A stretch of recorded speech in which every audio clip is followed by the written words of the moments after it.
Hello and welcome to this workshop called Ready, Set, Grow. My name is Chris Martz and I am the Director of Global Membership and Education at Kiwanis International. Did you bring your popcorn today? Well, you can still enjoy this presentation without the popcorn, but this workshop is what I call a popcorn bowl of ideas. You're going to hear several ideas that might work for your club. And just like popcorn, we're going to pop through ideas really fast. This workshop is broken down into 5 areas. So let's get your juices flowing a little bit with a little brainstorming activity. Feel free to stop this recording at any time to think about these questions I'm about to ask. So when we're talking about growth, we can talk about 5 different areas.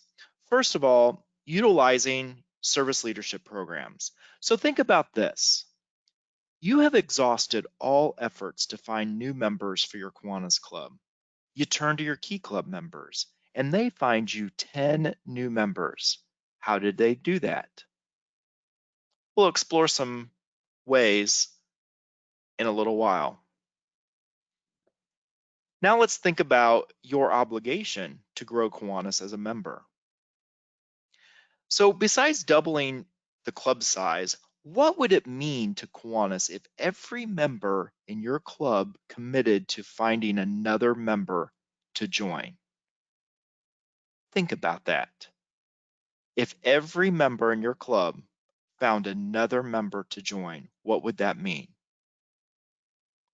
And then we're going to talk about the 20% challenge.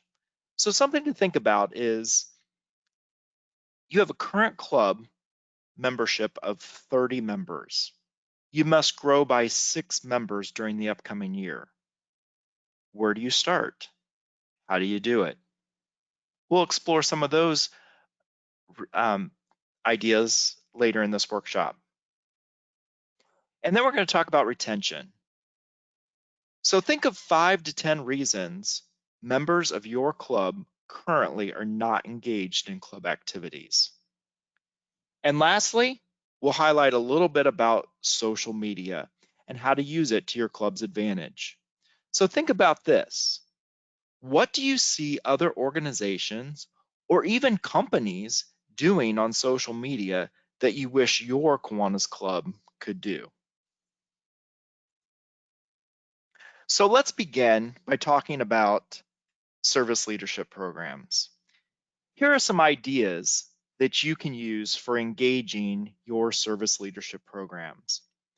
First of all, engage the parents of SLP members, as well as your school's faculty and staff members. Engage them in everything that you do, meetings, service projects, fundraisers.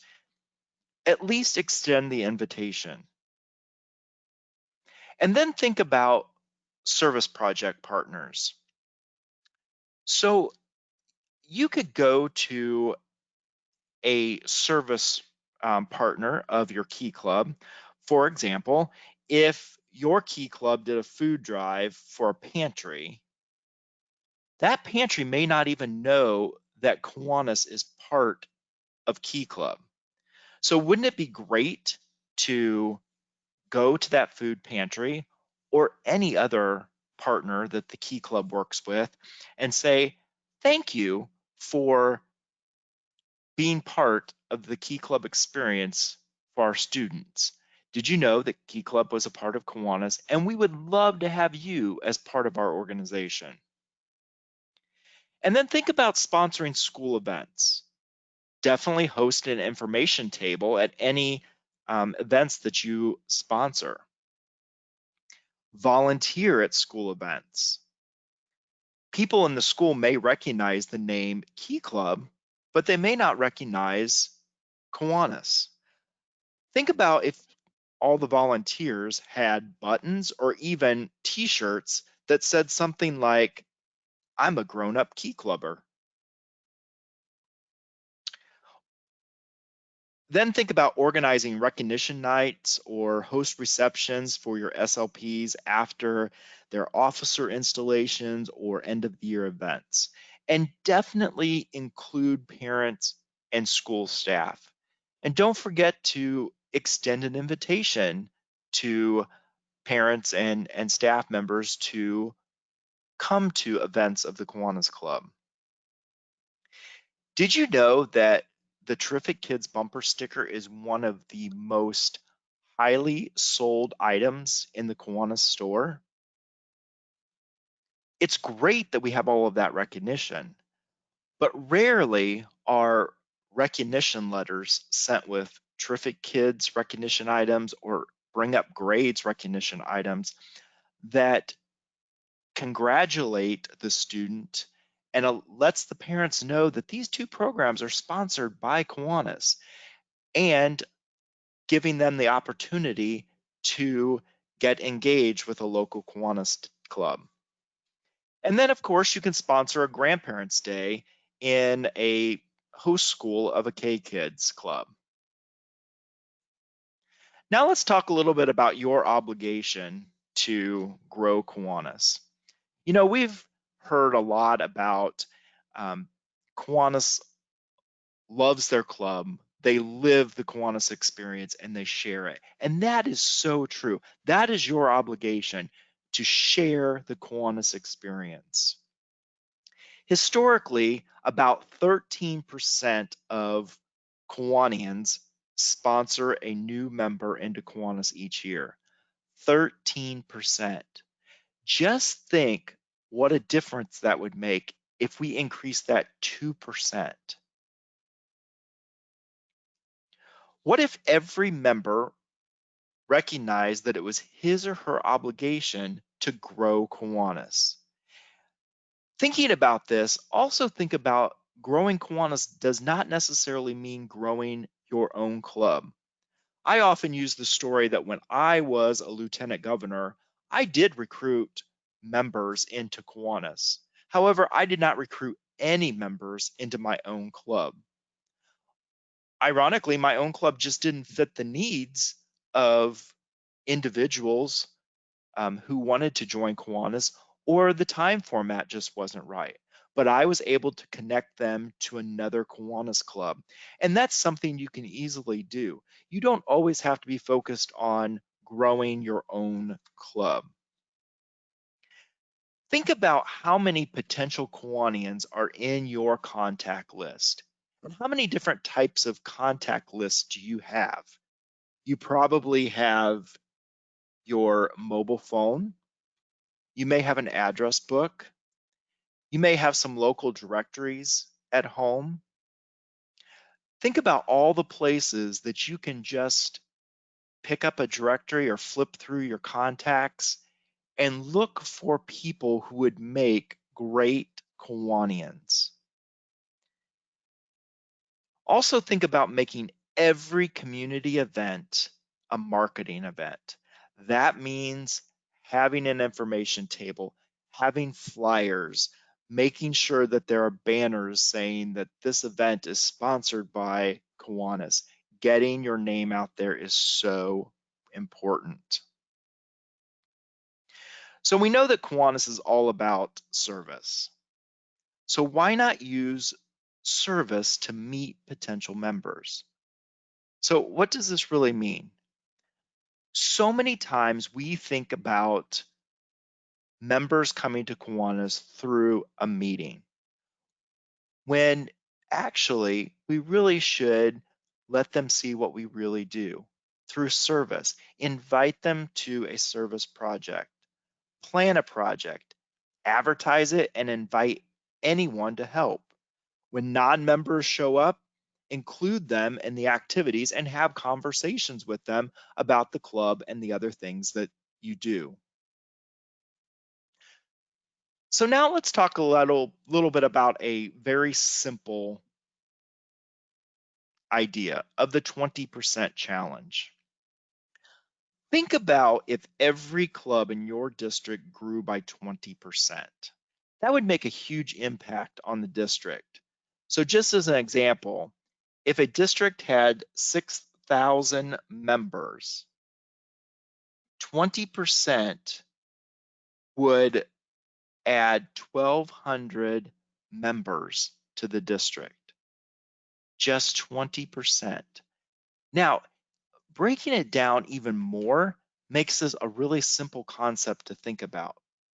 A club of 15 would only need to have a net growth of 3 members, and a club of 25 would only need to have a net growth of 5 members. So you can see it's pretty easy for individual clubs to grow by 20%. And if every club did that, the impact would be huge.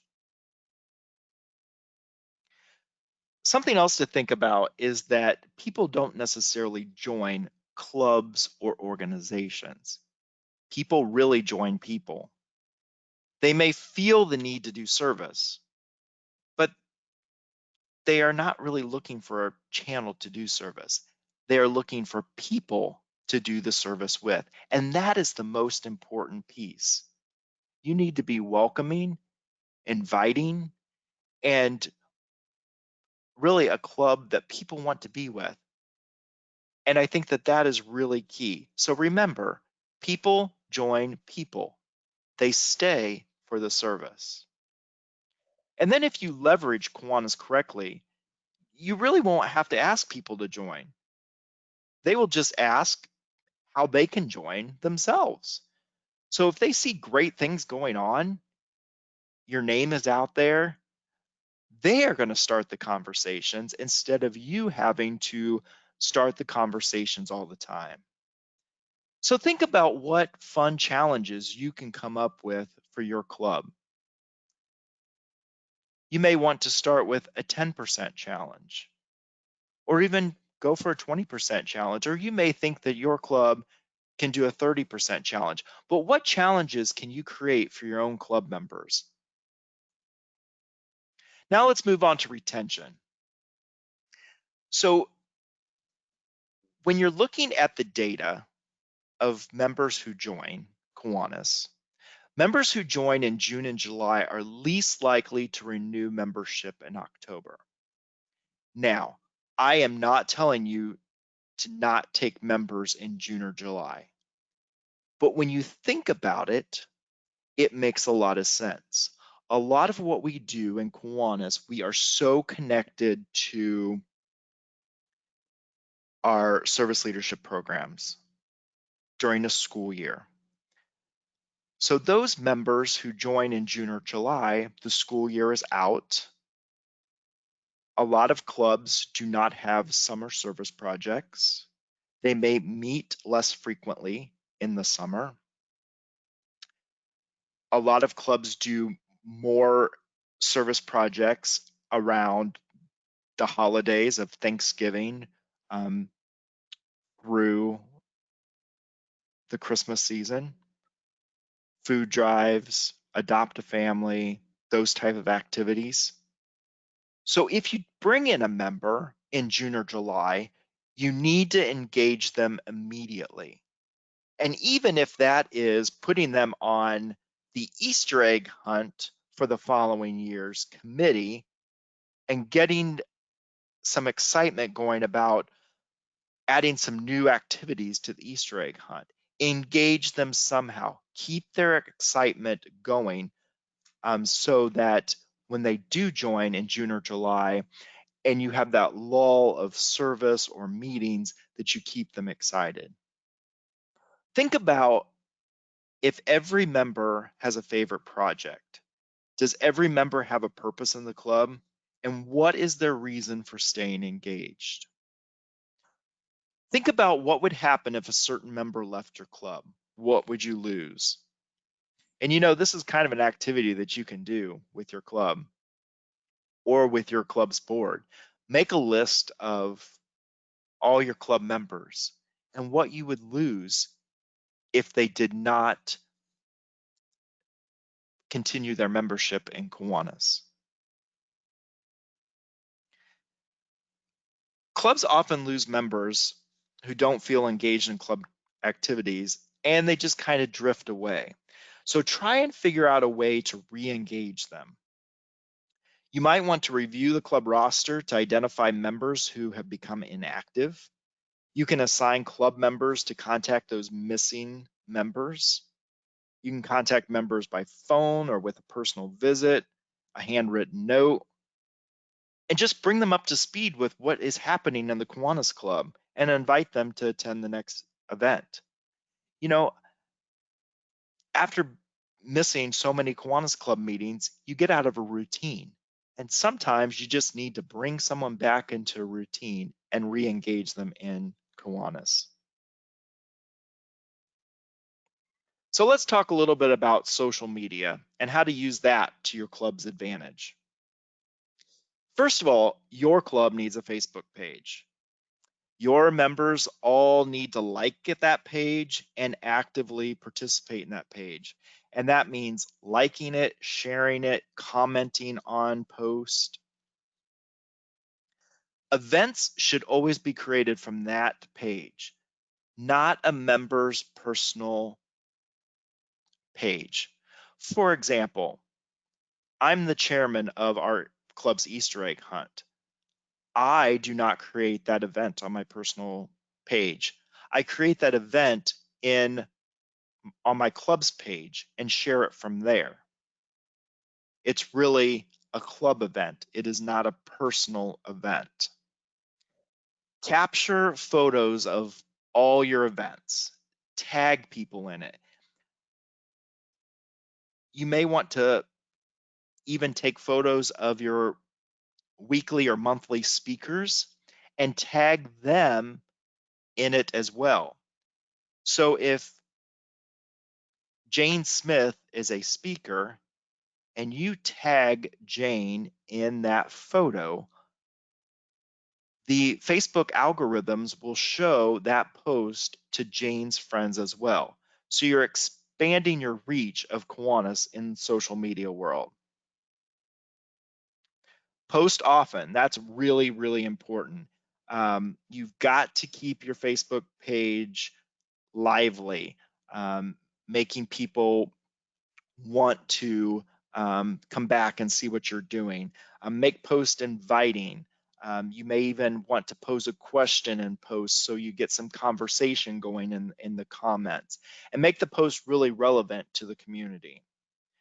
So you may want to create a club hashtag, and also definitely use the hashtag Kids Need Kiwanis. And then you can integrate other social media such as Twitter, Instagram, Snapchat, LinkedIn. We know that Facebook is where our Kiwanis demographic resides, but you can integrate other social media platforms into Facebook. You can easily Google the instructions for doing that. There are YouTube videos for how to do that. So just kind of explore. So what works for your club? So you probably have been listening to this workshop and you may have 10 to 15 great ideas.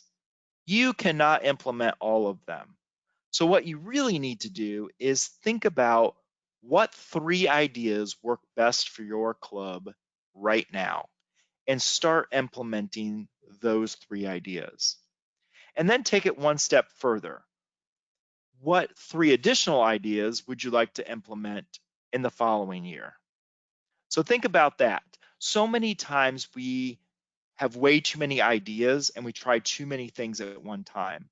So really narrow it down to 3 things now and 3 things that you can add later. And then the most important thing is to celebrate all your successes. Here's just a fun quote I thought I would share as I leave you today. But thank you for listening to this workshop. Best of luck to growing your Kiwanis Club's membership.